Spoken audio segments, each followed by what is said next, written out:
रोशन sir के भाई की नेपाल में संदिग्ध स्थिति में डेथ हो गई तो हमें कुछ देर के लिए विश्वास ही नहीं हुआ। हम न्यूज देखे ना तो पैर के नीचे से जमीन खसक गया। कभी कभी समय इंसान को ऐसे जगह लाके खड़ा करता है ना जहाँ इंसान को कुछ समय का चक्र किधर चल रहा है, कौन सी साजिश चल रही है, कौन इसमें इन्वॉल्व हो रहा है, कौन तीसरा इंसान तो नहीं इन्वॉल्व हो रहा है, आखिर वो 5 लोग कौन थे और उसके साथ क्या कर रहे थे। पूरी संवेदना है परिवार के साथ। हमसे जो कहेंगे लोग हम वो हर संभव मदद करने को तैयार हैं, चाहे जो कुछ वो कहें। बड़ी दुखद खबर के साथ कि जिस तरह से इस मामले को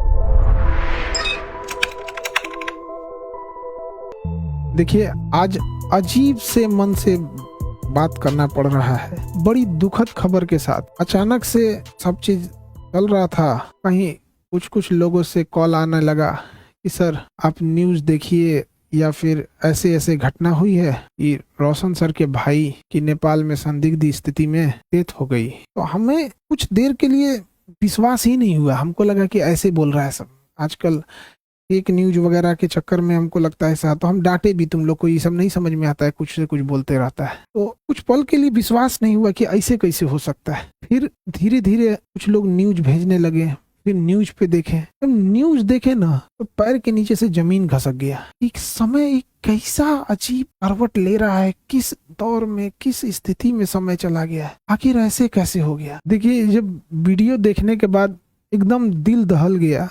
किसी परिवार के लिए इससे कठिन दौर क्या आ सकता है। भगवान इस कठिन दौर से निकलने के लिए उनको सहन शक्ति दे। इतनी भयानक स्थिति और इतनी कठोर स्थिति में वो कैसे निकल पाएंगे लोग। इस घटना के बाद पता नहीं कैसे परिवार सहन करेगा इसको। इस कठिन दौर में हमारी संवेदना परिवार के साथ है। जब कभी आदमी ऐसी खबर सुनता है तो दिल बैठ जाता है। किसी के परिवार के साथ ऐसा ना हो, दुश्मन के परिवार के साथ भी ऐसा ना हो। हमारी पूरी संवेदना है परिवार के साथ। हमसे जो संभव हो सकेगा, हम अभी परिवार किसी बात करने की स्थिति में नहीं होगा। हम इस चीज को समझ सकते हैं कि किसी के साथ ऐसा ना हो, लेकिन हमसे जो प्रयास होगा, हमसे जो कहेंगे लोग, हम वो हर संभव मदद करने को तैयार हैं, चाहे जो कुछ वो कहेंगे। इसमें सबसे जरूरी बात क्या है कि जो मीडिया को काफी संवेदनशील होने की जरूरत है। जो ऑथेंटिक न्यूज है वही चलाएं।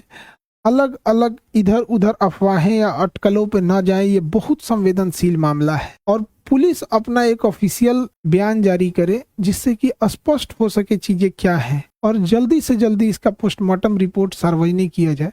और सबसे ज्यादा जो अजीब सा चीज लग रहा है, ये कोइंसिडेंस, ये कैसे कोई तीसरा इंसान इसमें इन्वॉल्व लग रहा है। आखिर इतनी खतरनाक चीजें, इतनी अमानवीकृत कैसे कोई कर सकता है। तो इसमें कोई ना कोई तीसरा साजिश जरूर कर रहा है। इसके लिए एक उच्च स्तरीय जांच होनी चाहिए और उच्च स्तरीय जांच की रिपोर्ट को लाया जाए और जो दोषी पाए जाएंगे उनमें एक को भी न छोड़ी जाए। फांसी से नीचे इनकी कोई सजा नहीं होनी चाहिए। आखिर ऐसा किसने, अगर किसी ने इसमें इन्वॉल्व है तो। अभी न्यूज में पता चल रहा है कि अलग अलग न्यूज अलग अलग चला रहे हैं। कृपया करके न्यूज वालों से भी हाथ जोड़कर विनती है। कोई कहता है कि मिर्गी की दवा खाई, एक दूसरा न्यूज देखो तो कोई कह रहा है कि सर आप, कोई अलग न्यूज दिखा रहा है, कोई कुछ न्यूज दिखा रहा है। तो कृपया न्यूज वाले ऑथेंटिक चीजों को दर्शाओ। किसी की जान गई है, क्या मिर्गी की दवा कहाँ से थी, कहाँ से लाया गया, इसकी जांच पुलिस सार्वजनिक करे इस मामले को। और जो न्यूज में चल रहा है कि 5 लोगों को हिरासत में लिया गया है, सबसे जरूरी चीज है कि उन 5 लोग कौन कौन से थे, वो उनको नाम सार्वजनिक किया जाए। उनकी भी जांच होनी चाहिए कि वो आखिर कौन थे। दोस्त के रूप में कोई और तो नहीं था। ये तीसरा एंगल कोई हो भी सकता है इसमें। इस चीज को नकारा नहीं जा सकता है कि जिस तरह से इस मामले को तूल पकड़ाया गया, एक गार्ड का मैटर था, अपना सॉल्व हो जाता है इसको, लेकिन इसको इस तरह से तूल पकड़ाया गया इतना बड़े लेवल पे।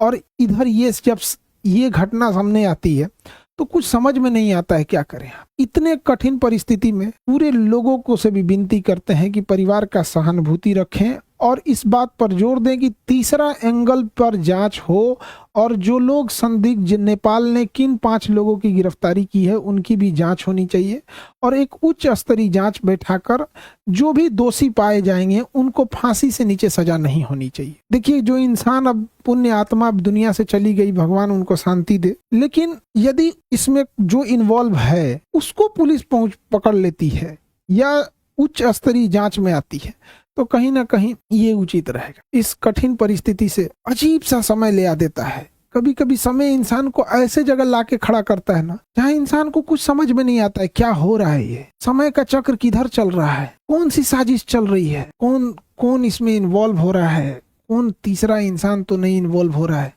आखिर वो 5 लोग कौन थे और उसके साथ क्या कर रहे थे। उस पुण्य आत्मा के लिए श्रद्धांजलि देते हैं और इस कठिन परिस्थिति में मेरी संवेदना परिवार के साथ है। हमसे जो मदद हो सकेगा, हमसे जितना संभव हो सकेगा, हम उतना सहयोग करने को तैयार हैं। लेकिन सबसे जरूरी चीज है कि पुलिस को इसमें आके एक ऑफिशियल प्रेस विज्ञप्ति जारी करनी चाहिए और जल्दी से जल्दी जो रिपोर्ट है उसे सार्वजनिक करनी चाहिए, ताकि चीजें सही दिशा में जाए। मेरी संवेदना परिवार के साथ है। अब ऐसी परिस्थिति में इंसान को कुछ बोलना भी बड़ा अजीब सा लगता है कि क्या इंसान बोले, ऐसा समाज समय कहाँ ले आके खड़ा कर दे।